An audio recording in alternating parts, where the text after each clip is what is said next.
اعوذ باللہ من الشیطان الرجیم بسم اللہ الرحمن الرحیم۔ السلام علیکم ورحمۃ اللہ وبرکاتہ۔ امید کرتا ہوں تمام دوست احباب خیریت سے ہوں گے۔ دوستو، پچھلی ویڈیو میں ہم نے آپ کو بتایا تھا تمام بندشیں ختم کرنے کا عمل۔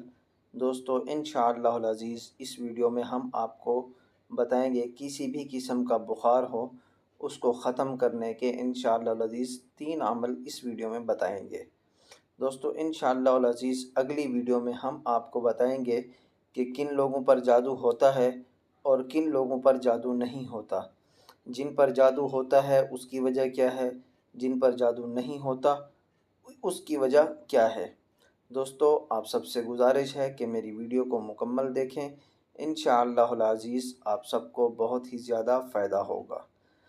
اگر آپ نے ابھی تک میرے چینل کو سبسکرائب نہیں کیا تو دیر نہ کیجیے، جلدی سے میرے چینل کو سبسکرائب کریں، ویڈیو کو لائک کریں، شیئر کریں، کمنٹس کریں اور بیل کے بٹن کو ضرور دبائیں تاکہ میری ہر نئی آنے والی ویڈیو ملے آپ سب حضرات کو سب سے پہلے۔ جزاکم اللہ احسن الجزا۔ چلیں جی دوستو، چلتے ہیں اب وظیفے کی طرف دیر نہ کرتے ہوئے۔ آج اس ویڈیو میں ہم آپ کو بخار ختم کرنے کے 3 عمل بتائیں گے۔ دوستو، سب سے پہلا وظیفہ ہے سورہ فاتحہ کا۔ قرآن پاک کی سب سے پہلی سورت ہے۔ بسم اللہ الرحمن الرحیم، الحمدللہ رب العالمین الرحمن الرحیم۔ دوستو، یہ والی سورت ہے۔ دوستو، آپ نے سورہ فاتحہ کو 41 مرتبہ پڑھنا ہے بعد نماز فجر، یعنی کہ آپ فجر کی نماز پڑھ کے 41 مرتبہ پڑھ کے آپ پانی پہ دم کریں گے۔ پانی پر دم کرنے کے بعد آپ اس پانی کو تھوڑا سا پی لیں گے۔ جس کو بخار ہوگا اس کا چہرہ اور اس کے ہاتھ اس پانی سے دھوئیں گے، لیکن احتیاط، پانی کا ایک قطرہ بھی زمین پر نہ جائے۔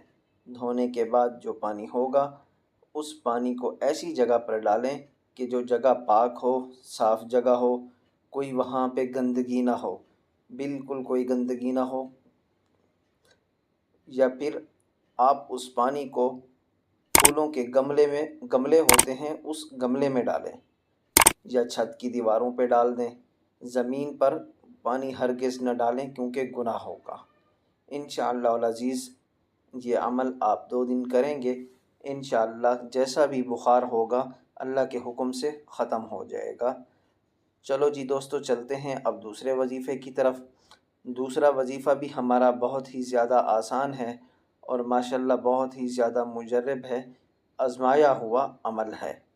دوستو، دوسرا وظیفہ ہے سورہ ضحیٰ کا۔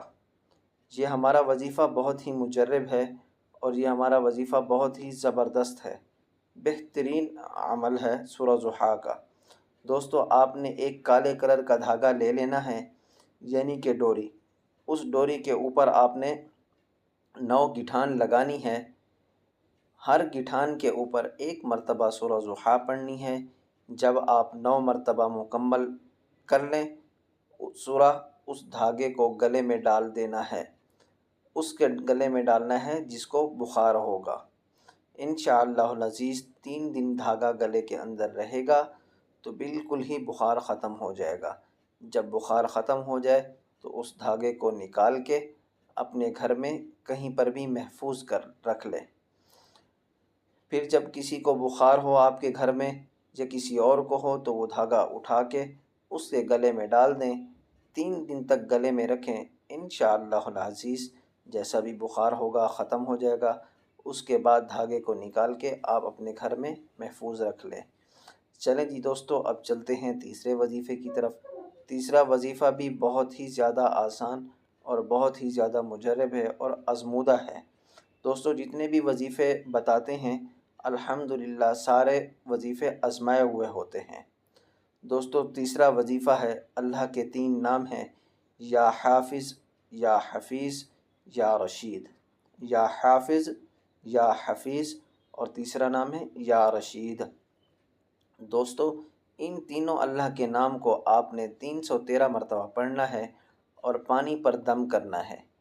جب بھی مریض کو پیاس لگے، مریض کو صرف یہی دم کیا ہوا پانی اس کو دینا ہے۔ انشاءاللہ العزیز 3 دن کے اندر اندر جیسا بھی بخار ہوگا ختم ہو جائے گا۔ دوستوں جتنے بھی وظیفے بتائے ہیں ان سب وظیفوں کے اول و آخر 11 مرتبہ درود ابراہیمی پڑھنے کی کوشش کریں، انشاءاللہ بہت فائدہ ہوگا۔ جزاکم اللہ احسن الجزاء۔ مزید اس طرح کی اچھی ویڈیو دیکھنے کے لیے میرے چینل کو سبسکرائب کریں، ویڈیو کو لائک کریں، شیئر کریں، کمنٹس کریں اور بیل کے بٹن کو ضرور دبائیں تاکہ میری ہر نئی آنے والی ویڈیو ملے آپ کو سب سے پہلے۔ جزاکم اللہ احسن الجزاء۔